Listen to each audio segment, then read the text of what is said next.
buenos días para todos. Yo quiero comenzar por agradecer a Nebre la invitación a participar en este evento, a su presidente, Alan, de verdad muchas gracias por hacerme parte de esta conversación. Felicito a Nebre por tomar la iniciativa de abrir este tipo de espacios de interacción. La verdad, a mí me da mucho gusto poder compartir en este escenario con Anebre, con sus invitados y tener la oportunidad de conversar sobre diferentes temas de interés en relación con la economía.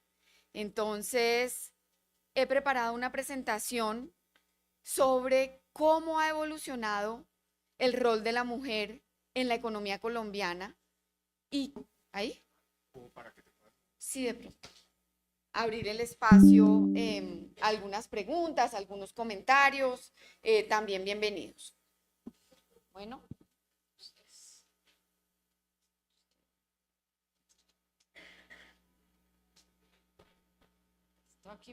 ¿Esto me funciona acá? ¿A dónde debo apuntar? ¿No funciona? Bueno, dime, ¿tú me los pasas? Dale.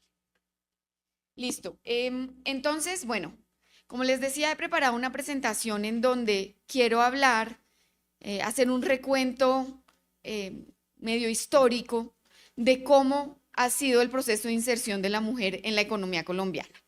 Para hacer esta presentación, me basé en un libro que hicieron unas investigadoras del Banco de la República, ¿sí? Ana María Iregui, María Teresa Ramírez, Ligia Melo, Ana María Trivín, un libro que se llama algo como Un camino a la igualdad de género en Colombia, todavía hay mucho por hacer. Y es un libro súper interesante porque muestra cómo a través del tiempo diferentes variables que afectan la participación de la mujer en la economía han ido cambiando. Entonces, la primera parte de mi presentación toma algunos de los análisis de este libro como para mostrar qué camino hemos recorrido, ¿sí? Y qué nos falta. Y la segunda parte de la presentación plantea una discusión de listo, aquello que está pendiente, ¿cómo lo podemos resolver? Obviamente hay muchos temas pendientes, yo me enfoco sobre todo en temas relacionados con el mercado laboral y damos ahí algunas ideas sobre las cuales podemos conversar. Entonces, adelante, por favor. Entonces, he dividido la presentación en 4 partes, ¿sí? Primero, quiero hablar como de la educación básica y los cambios en fertilidad, ¿sí? Como unos cambios importantes en estas variables fueron los que sentaron como las bases para que posteriormente la mujer comenzara a insertarse en la economía, ¿sí? Después ya vinieron cambios relacionados con la educación superior, ¿sí? Y con esa participación en el mercado laboral. Y posteriormente, pues ya tenemos una participación de la mujer mucho más activa en la economía, pero todavía tenemos retos, ¿sí? Retos en términos, por ejemplo, de ingresos, ¿sí? En donde las brechas siguen siendo elevadas, las brechas de género. Y en términos de participación política, también vemos un avance importante, pero todavía pues mucho por progresar. Finalmente, hablo de algunos retos en términos de cambios culturales y de políticas públicas que necesitamos para culminar este largo proceso de inserción de la mujer en la economía colombiana. Siguiente, por favor. Siguiente. Siguiente. Listo. Entonces, como les decía, primero quiero hablar de educación básica, ¿sí? Y aquí presento 3 gráficos, ¿sí? El primer gráfico es la tasa de alfabetización en Colombia. El segundo, la tasa de matrícula en educación primaria. Y el tercero, la tasa de matrícula en educación secundaria. Los 3 gráficos, como verán, y muchos de los que presento en esta presentación, están divididos entre hombres y mujeres. Los hombres son la línea como, no sé, roja, y las mujeres es la línea más como azul. Y muestra la evolución de estas variables a través del tiempo. Fíjense, concentrémonos en el gráfico de la primera, de la mitad, que es educación primaria. Y fíjense cómo la educación primaria, incluso la primaria, tomó mucho tiempo en despegar en Colombia, más que en otros países de la región, ¿sí? Y pues mucho más que países que hoy en día decimos son desarrollados, economías desarrolladas, avanzadas, ¿sí? Solo como hasta mediados de los 50, en realidad, comenzó la educación primaria a incrementarse en Colombia, ¿sí? Inicialmente permanecía una brecha, ¿sí?, a favor de los hombres en educación primaria, ¿sí? Y esa brecha demoró mucho tiempo en cerrarse. Fíjense que a pesar de los aumentos en educación primaria, que ya se hicieron pues más marcados a partir de los 60, 50, ¿sí?, y que alcanzaron ya tasas del 100% o más, dado que esta es la tasa bruta de matrícula, ¿sí? La brecha se mantuvo, ¿sí?, por un periodo largo, y solo recientemente se cerró. Solo muy recientemente se cerró esa brecha. Con respecto a educación secundaria, la historia es un poco diferente y es la gráfica de la izquierda. Fíjense que para que la educación secundaria despegara, tomó aún más tiempo y los niveles de educación secundaria eran muy bajos, incluso a mediados del siglo XX. Lo bueno fue que una vez despegó con mucha fuerza y despegó tanto para hombres como para mujeres. Incluso hoy en día, y ya desde hace algunos años, ¿sí?, desde los 80 más o menos, como se observa ahí, las mujeres tienen una tasa de matrícula mayor en secundaria que los hombres, ¿sí? Esto, por supuesto, ha permitido pues, que la alfabetización en Colombia incremente de manera sustancial y que la brecha de género se cierre por completo en lo que respecta a alfabetización. Entonces aquí vemos pues varias cosas interesantes, ¿no? Vemos un avance del país en términos de educación, de cobertura de educación primaria y secundaria. Vemos un avance en el cierre de brechas, ¿sí?, brechas de género que se van cerrando. Y que de hecho se cierran por completo según los datos más recientes. Y esto pues ocurrió gracias a diferentes situaciones, muchas de ellas políticas públicas que permitieron que ello ocurriera, ¿sí? Políticas públicas que se hicieron, digamos, más fuertes ya hacia mitad del siglo XX, ¿sí? Pero que tuvieron que ver con ¿qué? Con la universalización de la educación primaria, con la gratuidad de la educación primaria y secundaria,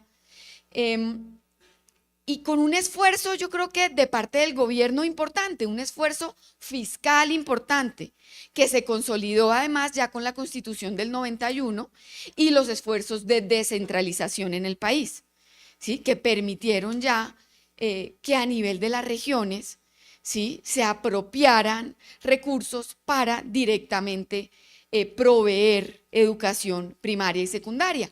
También hubo iniciativas más de carácter privado o, digamos, público-privado para atender ciertas áreas más dispersas, áreas rurales, ¿sí? Colombia, por ejemplo, tiene el modelo de escuela nueva, ¿sí?, que es un modelo de escuela multigrado que se usa mucho en áreas rurales y que ha sido ejemplo para replicar en muchos países alrededor del mundo. Entonces, ha permitido, junto con otras cosas, progresar, digamos, en términos de matrícula de educación. Obviamente, aquí no hablamos de otros indicadores que seguramente requieren análisis, como calidad de la educación, ¿sí? Y en términos de brecha, sí, hubo una igualación de los currículos.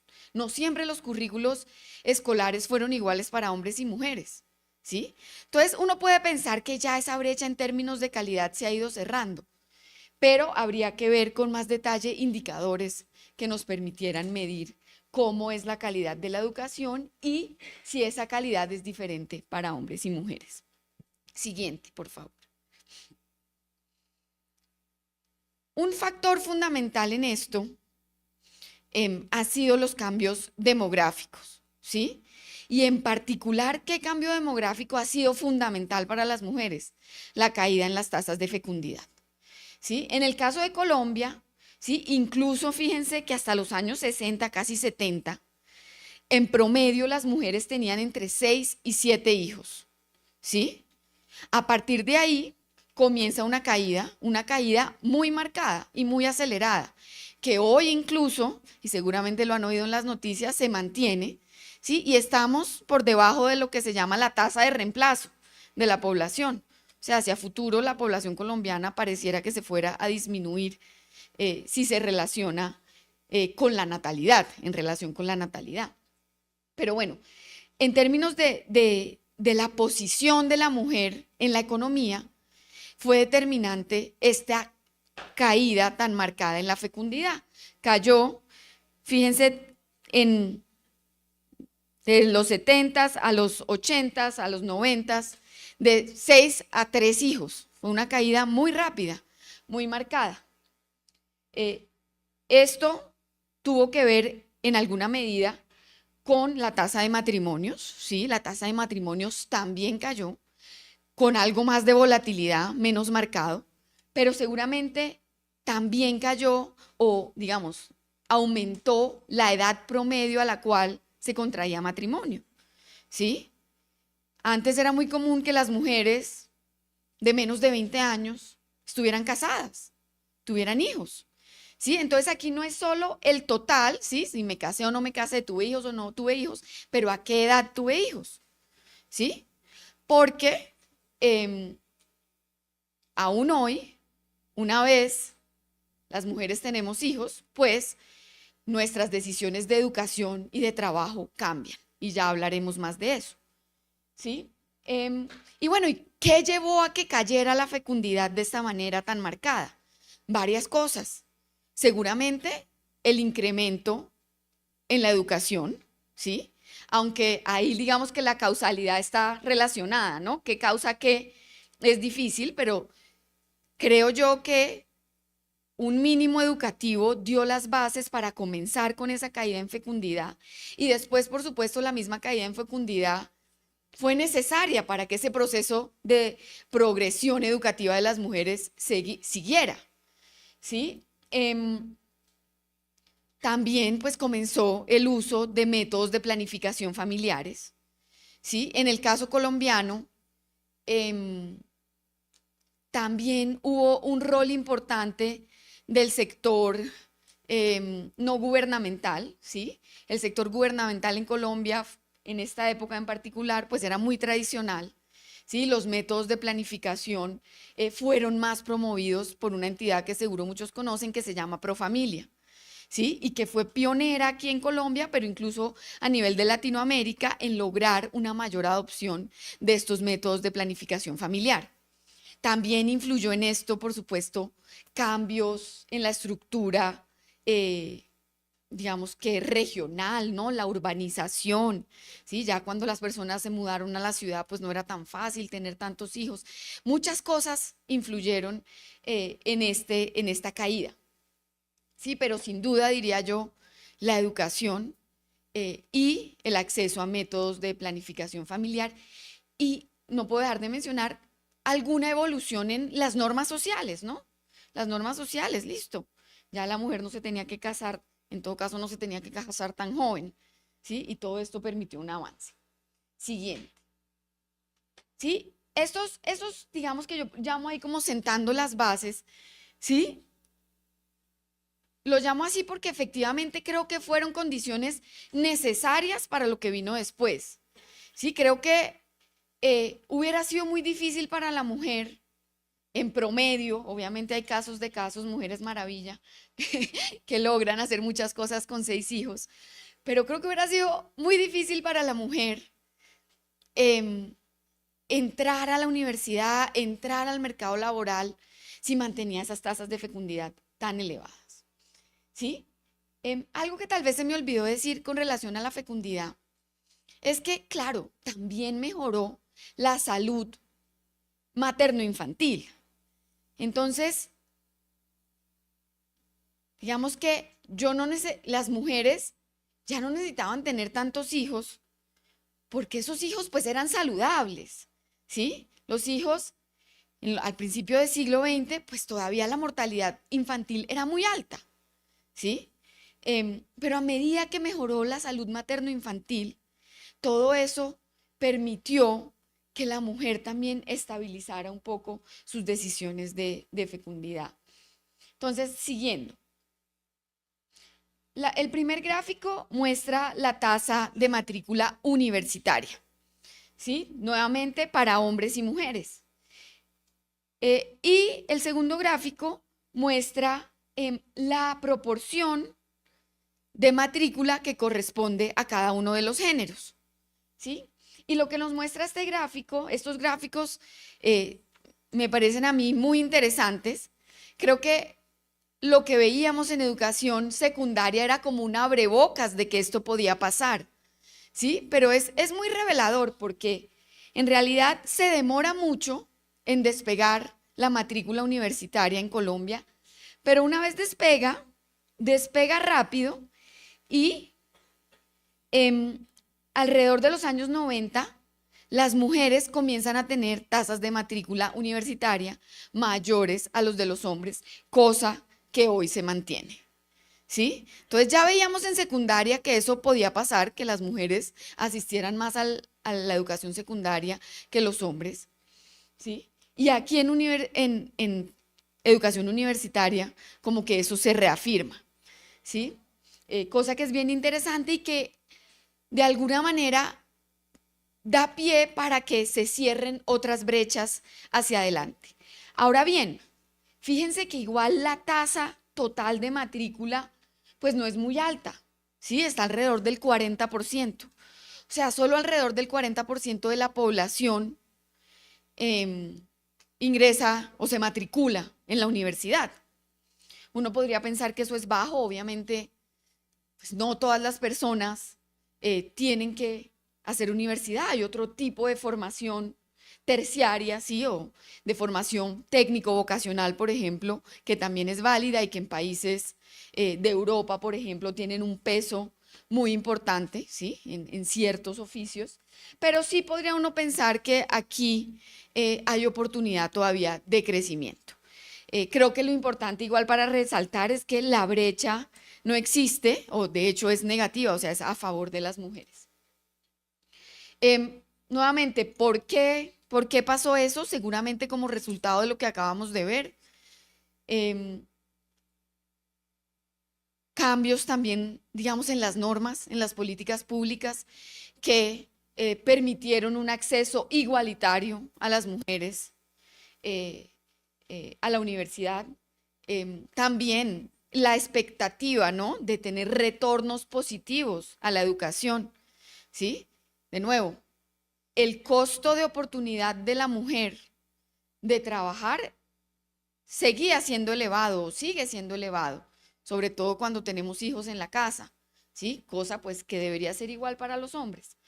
Pero el costo de oportunidad, del hecho de que el costo de oportunidad sea alto, pues exige como una expectativa de que si yo voy a estudiar, pues mis retornos a esa educación, pues sean elevados, ¿sí? Para que compensen el costo de oportunidad que yo tengo de salir del hogar. ¿Sí? Entonces, todo esto seguramente influyó. También, pues, nuevamente, la urbanización, la existencia, pues, de sectores económicos de interés para la mujer. Creo que ello pues todo fue muy importante. Ahora bien, aquí digamos, igual estos datos pueden ocultar, y algo vamos a ver más adelante, que la matrícula no necesariamente es pareja en todas las carreras, ¿sí? Sino que hay carreras que tienden a ser más feminizadas y otras que tienden a ser más masculinizadas. Y generalmente las masculinizadas tienden a tener retornos más altos, tienden a tener salarios más altos, ya vamos a hablar de eso, que las feminizadas. Entonces, aquí digamos pareciera que no hay brecha, pero puede haber brecha, y de hecho la hay, en términos de el tipo de carreras que se escogen y los retornos asociados a esas carreras. Siguiente.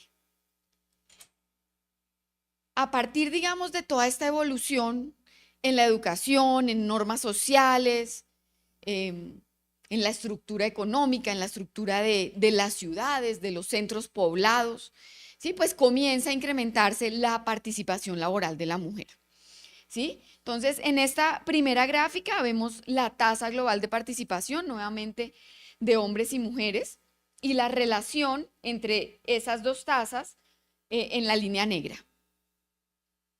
¿Sí? Después vemos la tasa de ocupación y la tasa de desempleo.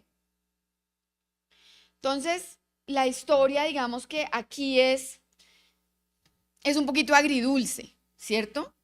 ¿Por qué agridulce? Porque el progreso fue muy importante, ¿sí? A partir de los años 50, ¿sí? Fíjense cómo incrementa la participación laboral de la mujer, que son los punticos. Esos son punticos porque pues no existen datos completos para todos los años, la serie no es completa. Entonces esos punticos, fíjense que hay un incremento y comienza la línea roja pues a un nivel del 50% más o menos, mientras que a principios de los 50 estaba por debajo del 20%, entonces sí hay un incremento y esa es como la parte dulce. ¿Cuál es la parte como, ¿cómo se dice? Agria, o sí, para seguir con agridulce.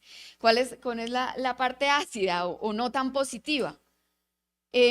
Yo diría que hay dos cosas. Uno, que la participación laboral se queda alrededor como pegada ahí a ese 50%, ¿sí? Un poco más del 50%, pero es bajo. O sea, más o menos la mitad de las mujeres siguen sin participar en el mercado laboral, ¿sí? Y aquí, por supuesto, cada mujer es libre de elegir lo que quiere y le conviene según su situación, pero lo importante es que todas tengan la oportunidad de elegir realmente lo que más les conviene, ¿sí? Y yo creo que a muchas seguramente les convendría participar en el mercado laboral y no lo pueden hacer por diferentes cosas, por educación, por labores de cuidado, ya vamos a hablar de eso. Entonces se queda como que pegada ahí alrededor del 50% esa participación laboral, que es bajo, ¿sí? Y la otra parte no tan positiva es que la brecha en los indicadores de mercado laboral es amplia, ¿sí? Fíjense que comparado con los hombres, contrario a lo que ocurría en educación, ¿sí? Aquí como que la brecha sí sigue siendo muy grande. Sí, los hombres más o menos participan un 80%, las mujeres poco más del 50%, tal vez llegan ahí al 60%, ¿sí? Pero hay una brecha de 20 puntos porcentuales, ¿sí? Una brecha grande. Similar si miramos otros indicadores, ¿sí? La tasa de desempleo, que es de pronto de la que más hablamos, los colombianos, digamos, del común, el desempleo subió, el desempleo bajó, ¿sí? Fíjense que el desempleo de las mujeres es alto, es más alto que el de los hombres. Creo que la brecha se ha cerrado, ¿sí? La brecha se ha cerrado. Fíjense que la brecha es la distancia entre las dos líneas. La brecha se ha cerrado, pero sigue siendo alta, ¿sí?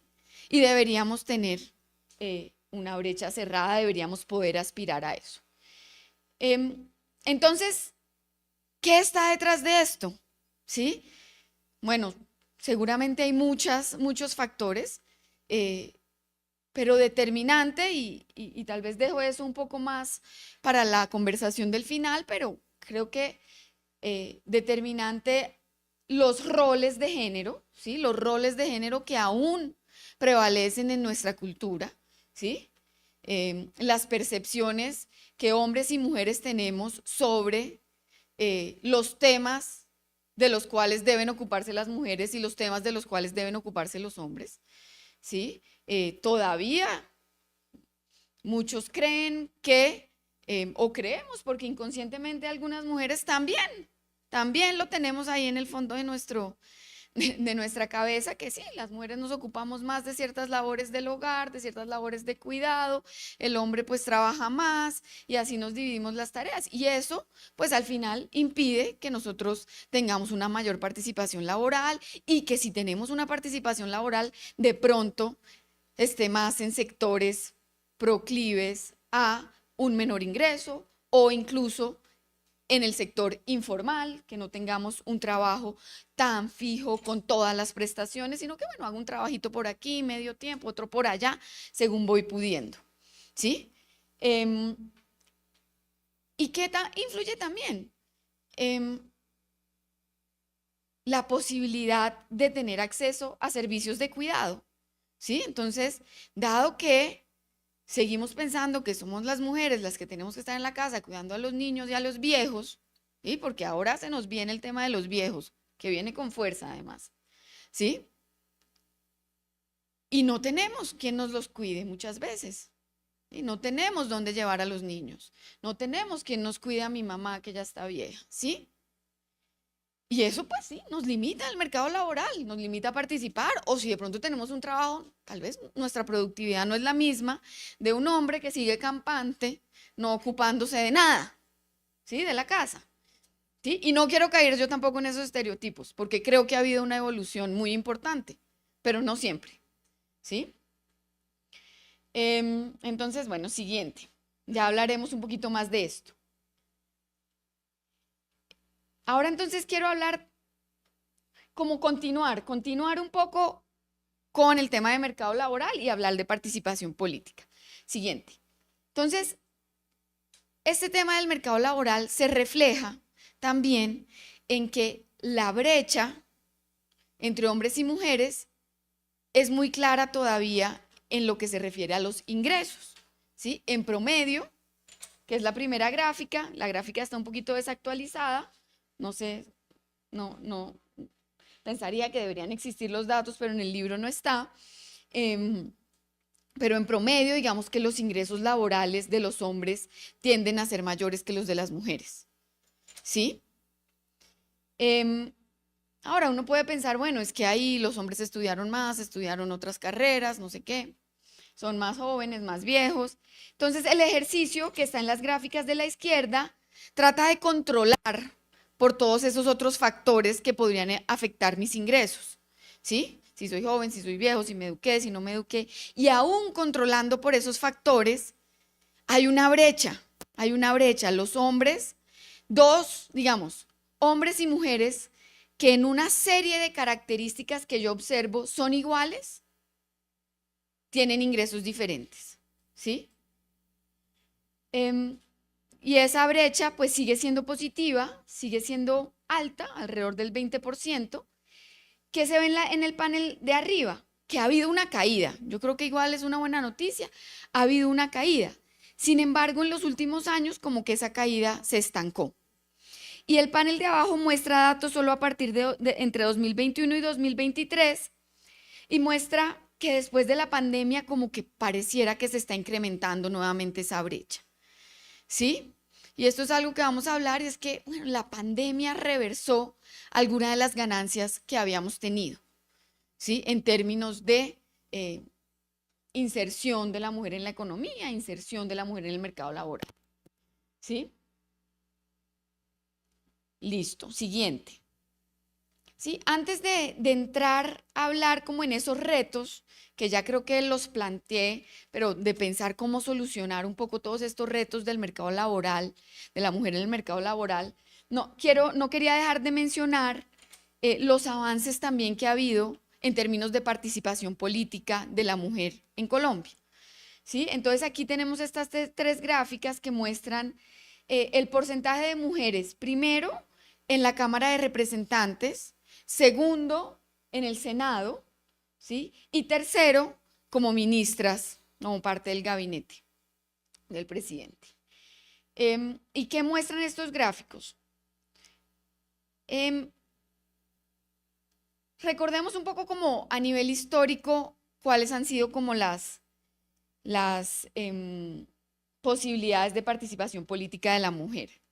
En realidad es solo alrededor de los años 50, ¿sí?, que la mujer obtiene la posibilidad de elegir y hacerse elegir, ¿sí? Esto ocurre más tarde que en otros países de la región, ¿sí? Y fíjense que incluso, a pesar de eso, los años 50, cuando ya existía esa posibilidad, la participación de la mujer era prácticamente nula, ¿sí? Y siguió siendo nula más o menos hasta la Constitución del 91, pero incluso un poco más tarde, y ya les comento por qué, la Constitución del 91 ya reconoce plena igualdad de hombres y mujeres en términos políticos, y comienza a haber algún despegue, pero todavía muy menor. Cuando en realidad esto comienza es más hacia el año 2000, cuando se establece, entre otras, la ley de cuotas. ¿Sí? La ley de cuotas lo que dice es que alrededor del que el 30% de los cargos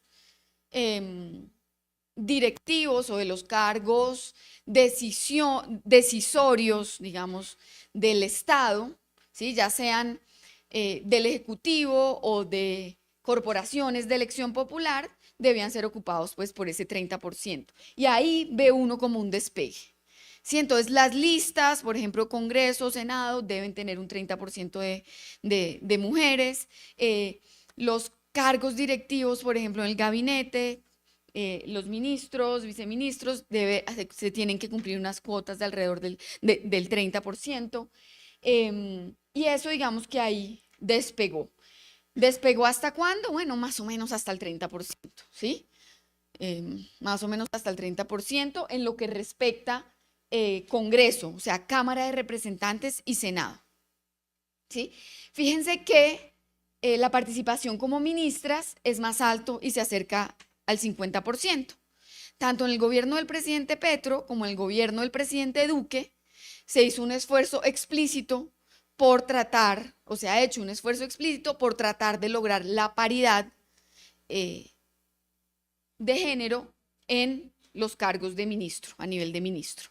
Y ahí uno ve que en los últimos años pues el incremento fue muy importante. Siguiente. Ahora bien, en lo que respecta a candidaturas presidenciales y a gobiernos locales, a alcaldías, la historia todavía es como un poquito más incompleta, ¿sí? Bastante más incompleta en términos de candidatos presidenciales, sobre todo. Fíjense que la diferencia pues todavía es enorme y no hay algún progreso, una leve tendencia positiva, pero diría yo que leve, sí, bastante leve, y todavía el número de candidatas presidenciales es bajo comparado con el número de candidatos presidenciales, ¿sí? Hemos tenido, sí, en este gobierno y en el gobierno pasado, por primera vez, tuvimos el cargo de vicepresidente ocupado por mujeres, ¿sí? La vicepresidencia se ocupó por mujeres en este gobierno y en el gobierno pasado.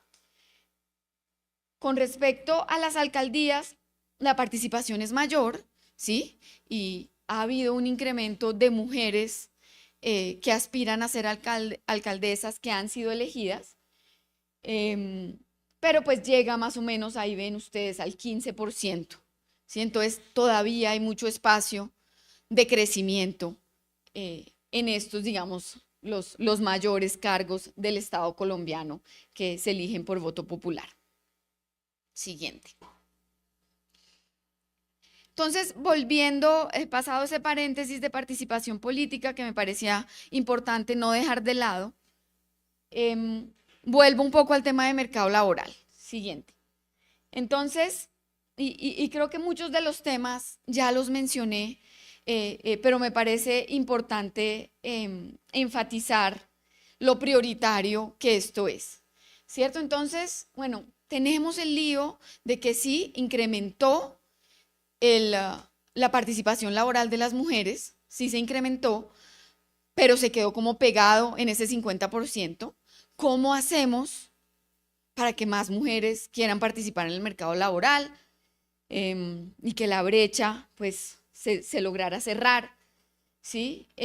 Aquí, digamos, un ejercicio del Fondo Monetario Internacional muestra un poco los factores que, que determinan las decisiones de participación de hombres y mujeres.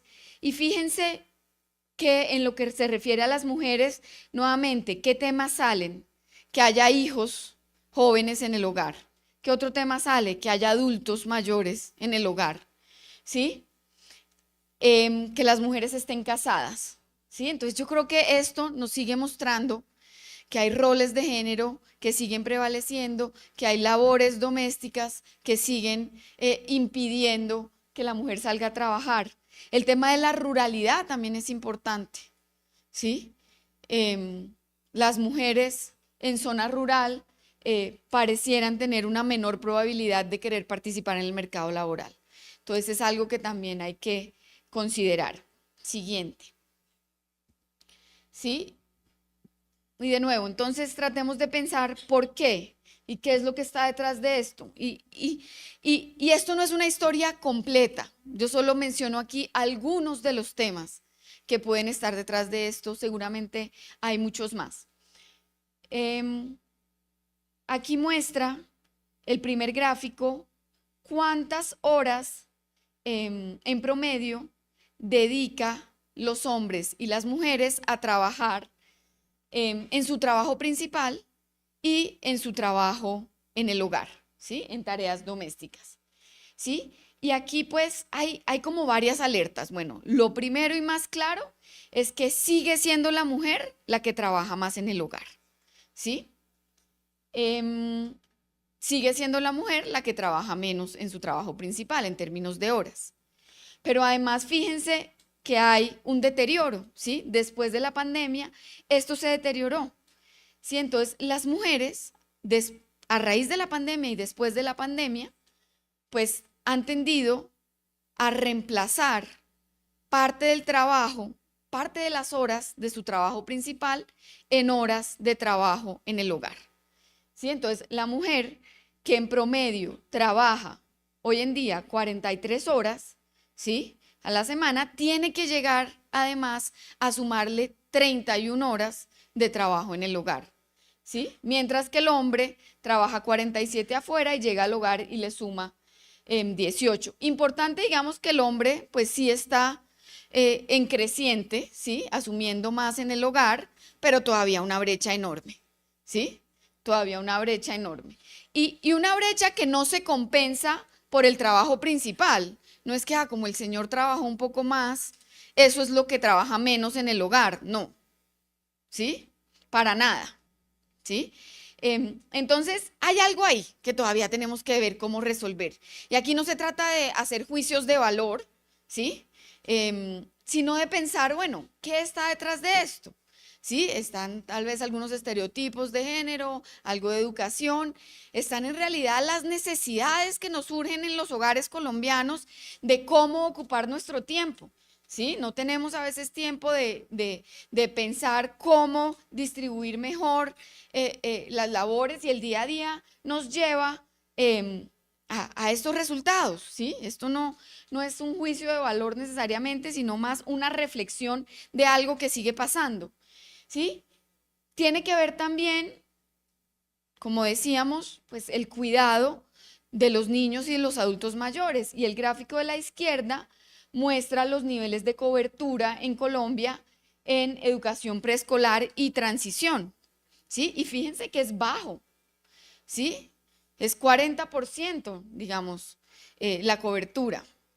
Es muy bajo. Entonces, 60% de los hogares no lleva a sus hijos a un centro de educación preescolar o transición, ¿sí? O de transición, ¿sí?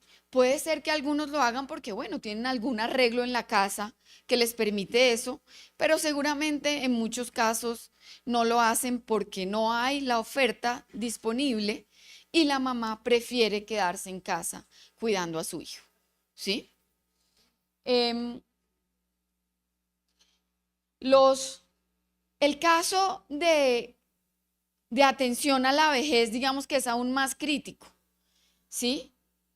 Y tenemos números que muestran que que más o menos el 60% de los municipios del país no tienen un centro de atención a la vejez, ¿sí?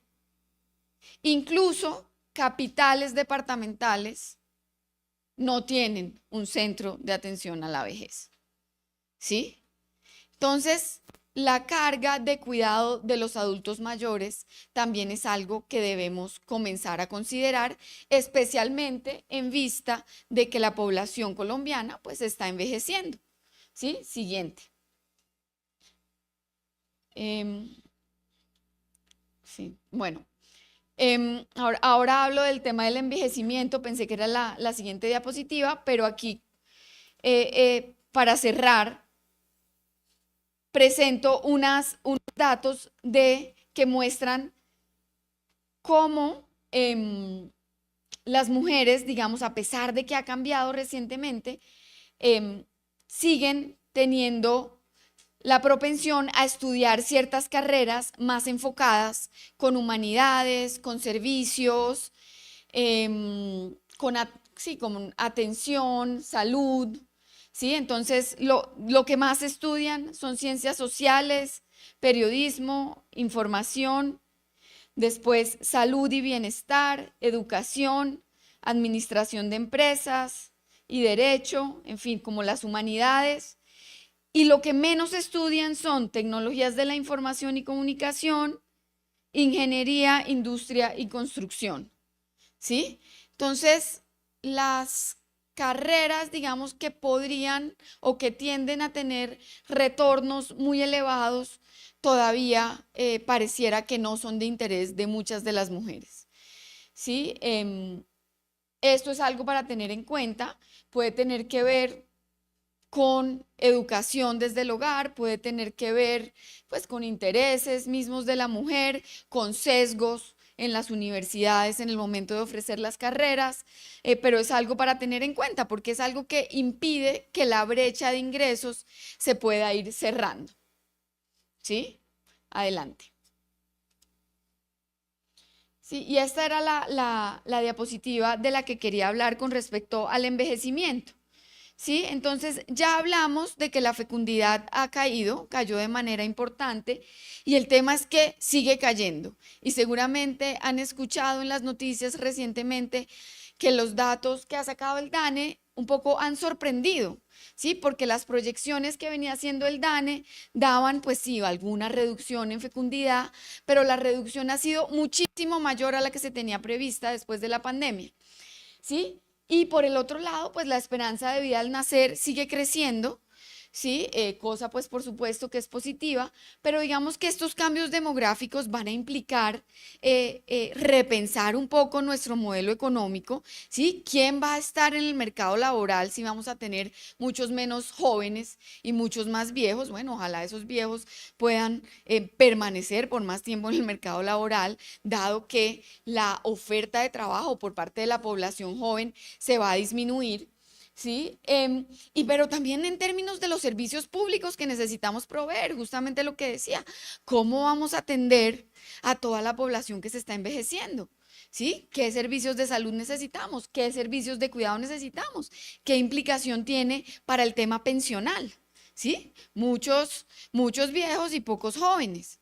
¿Sí? Eso es algo que tenemos que pensar en nuestra economía, cómo nos va a afectar.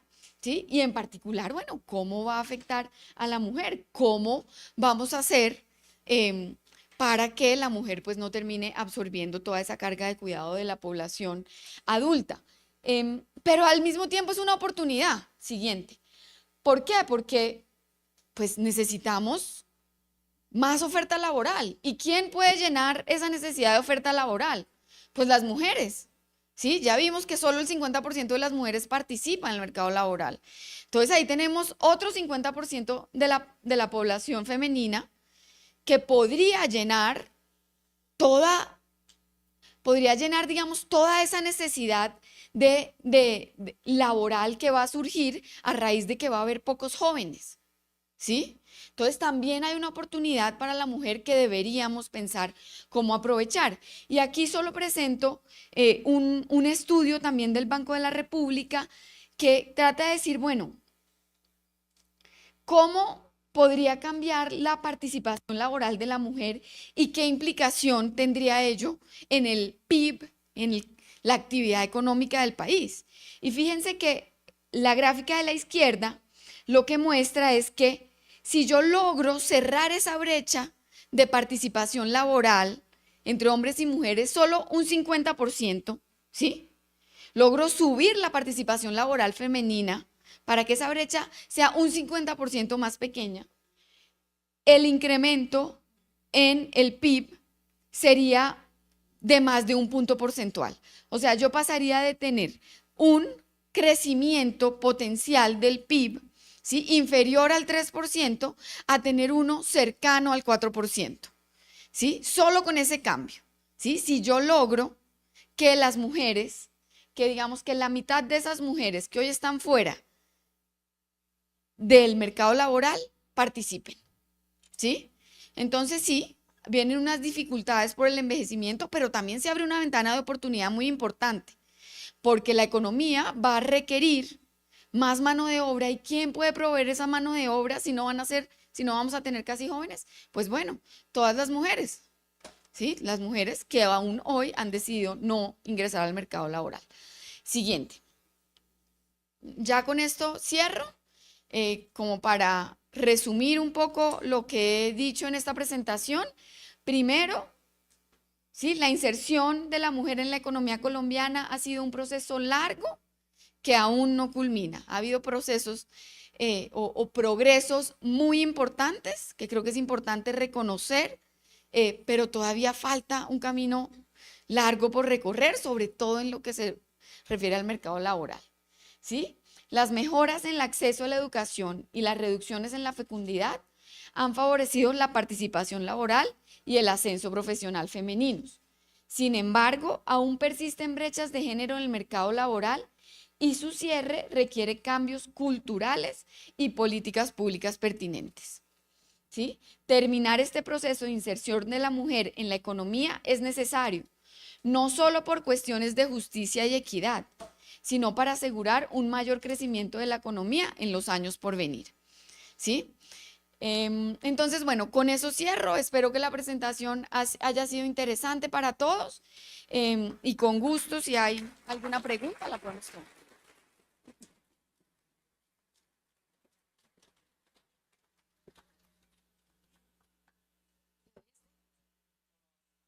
Pues no sé, estamos de tiempo. ¿Quieres? Como tú mandas.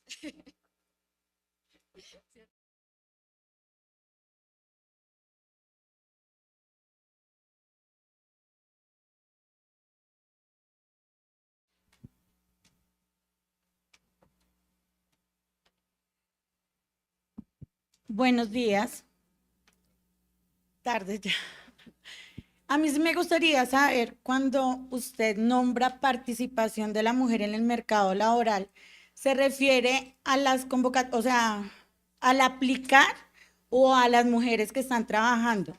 Porque es que si nosotros, o sea, si yo lo analizo de esa manera, hay una variable que de pronto se está pasando por alto, y es que las mujeres aplican a muchos empleos, pero las empresas no las contratan porque están en edad fértil, porque son mujeres. Entonces sí quería como aclarar eso. Sí, no, súper buena pregunta. Súper buena pregunta. Estos son, digamos, unas estadísticas que saca el DANE, y esta en particular se refiere a las mujeres que están trabajando o están buscando trabajo, ¿sí? Son las dos cosas, ¿sí? Ahora, tú tienes toda la razón, que muchas, por ejemplo, que pueden estar en ese 50% que no participa, tal vez ya decidieron no participar porque se enfrentaron barreras como las que tú mencionas, ¿sí?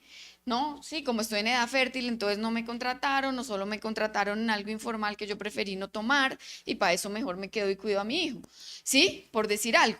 Entonces, la medida que se usa ahí para la participación laboral es que estén trabajando o que estén buscando trabajo, ¿sí? Buenos días, buenas tardes ya. Más que todo es ampliando porque una cosa es querer y otra cosa es poder. Es muy diferente cuando a mí de mujer me dicen, tú puedes participar en un medio como este, y otra es yo querer participar en el medio. Es haciendo como esa aclaración, porque estoy segura que la mitad de las mujeres que en este momento no están como tal en tu estadística, no es porque no quieran pertenecer, es porque no se les ha dado la oportunidad de pertenecer, haciendo esa claridad. La primera. La segunda, si la moneda se ha mantenido, si el empleo, a pesar de que ha quedado en el 50% en los datos que nos das, ¿por qué las tasas de interés no siguen teniendo una baja representativa? ¿Por qué se siguen manteniendo estables? A pesar de que hablamos de que queremos mantener, de que la moneda ha mejorado, de que el tema de la inflación tiene un poder importante, ¿por qué no se tiene en cuenta también en este rubro?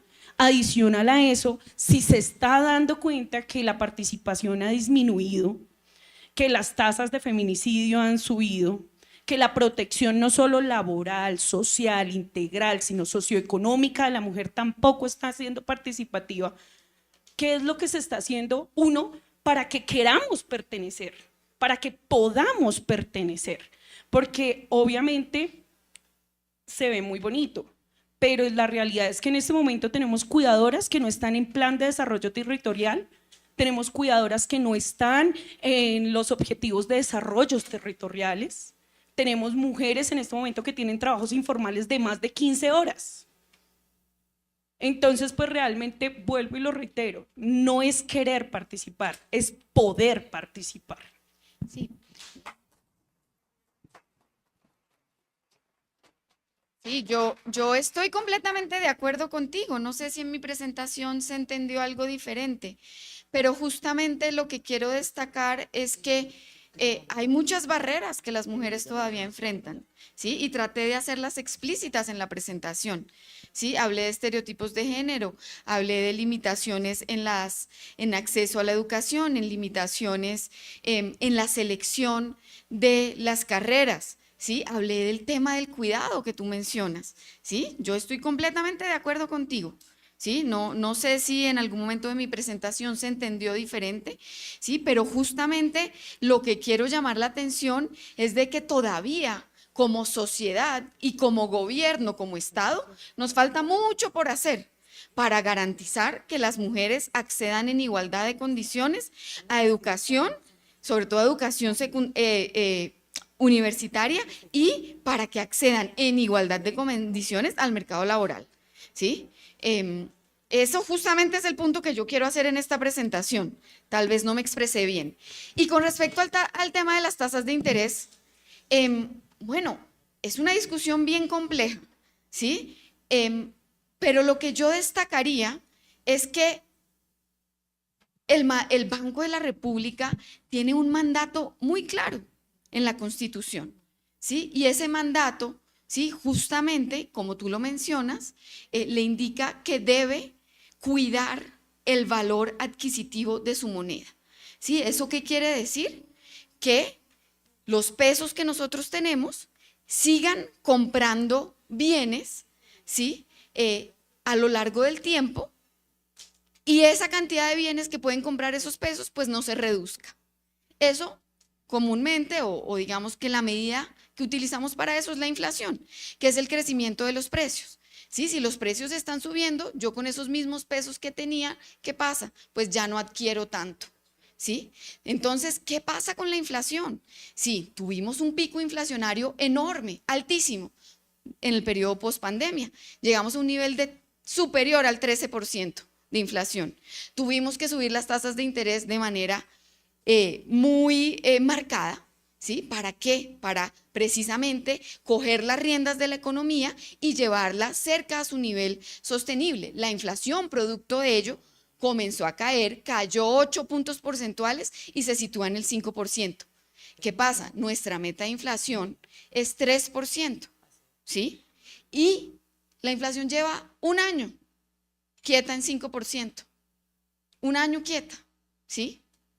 Entonces, ¿qué pasaría si comenzamos a bajar las tasas? ¿Qué pasaría con esa inflación? Probablemente se dispara otra vez, ¿sí? ¿Sí? ¿Sí?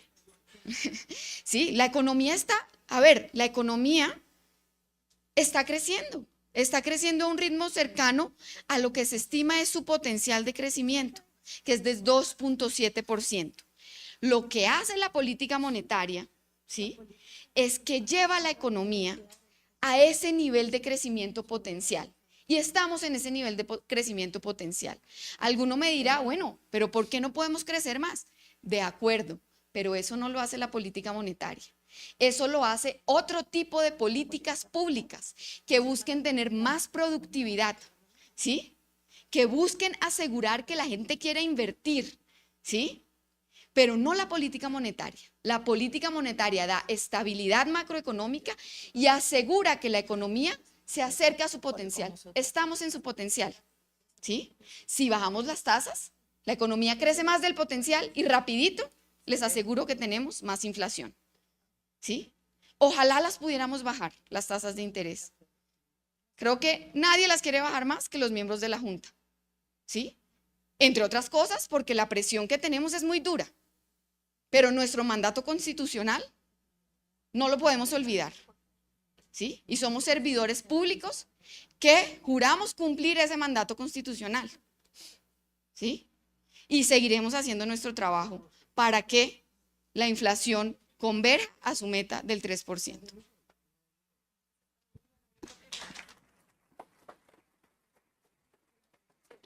Muy buenas tardes, señora presidenta. Agradecerle por los datos que nos da, porque realmente generan la realidad de una Colombia. A mí me preocupa un poco también la conceptualización de un banco fijado solo en moneda y no en personas, ¿no? Eso es complicado. Y si hay algo más regresivo al bolsillo de las personas que viven en Colombia y en cualquier otro país, es la inflación, ¿no? Es el impuesto más duro y cruel que pueden tener las personas más vulnerables.